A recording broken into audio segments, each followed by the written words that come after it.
ini hati-hati, pemilu 2024 ini kita selenggarakan dalam kondisi ekonomi global yang diliputi oleh ketidakpastian. Kita harus memiliki perasaan yang sama mengenai ini. Ekonomi global yang sulit diprediksi, sulit dihitung, sulit dikalkulasi.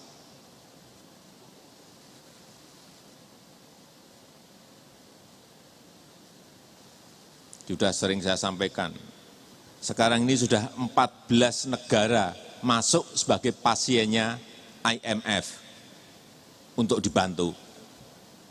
Dulu 97-98 itu hanya 5 negara sudah geger.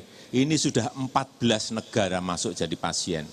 20 negara ngantri lagi di depan pintunya IMF untuk minta juga bantuan. Dan ada 66 negara yang rentan untuk ikut ngantri lagi di depannya IMF.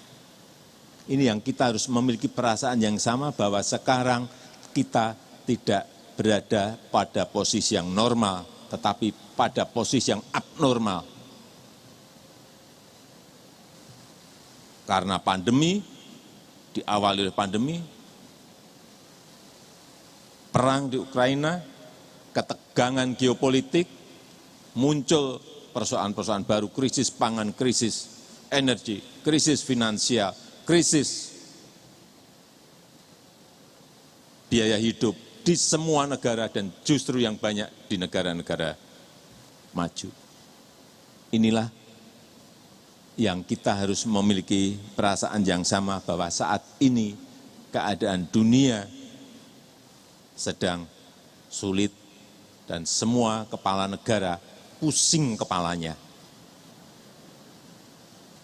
Indonesia tidak.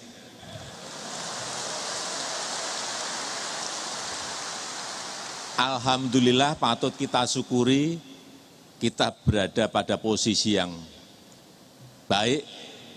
Di negara G20 kemarin kita termasuk growth, pertumbuhan ekonomi kita termasuk yang terbaik karena 5,72%.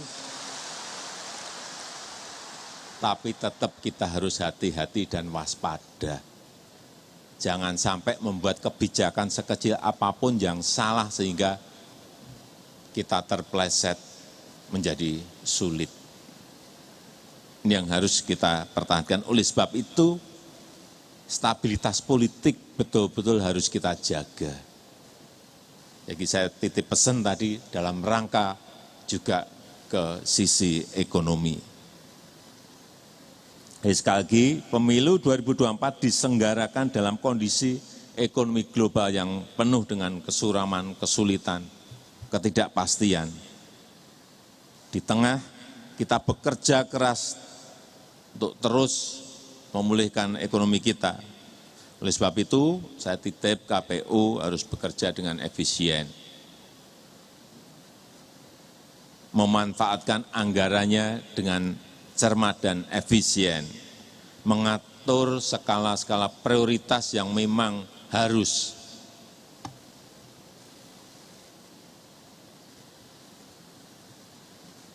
Terakhir,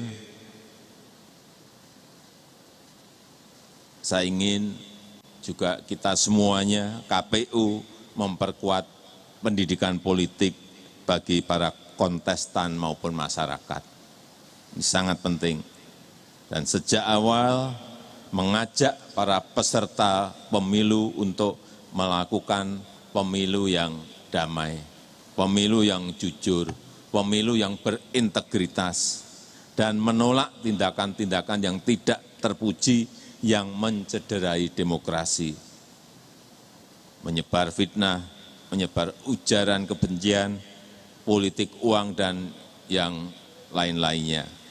Kita harus mendorong kampanye berkualitas yang menyehatkan demokrasi kita, mengoptimalkan pemanfaatan teknologi informasi, mengedepankan politik adu ide, adu gagasan, bukan politik adu domba.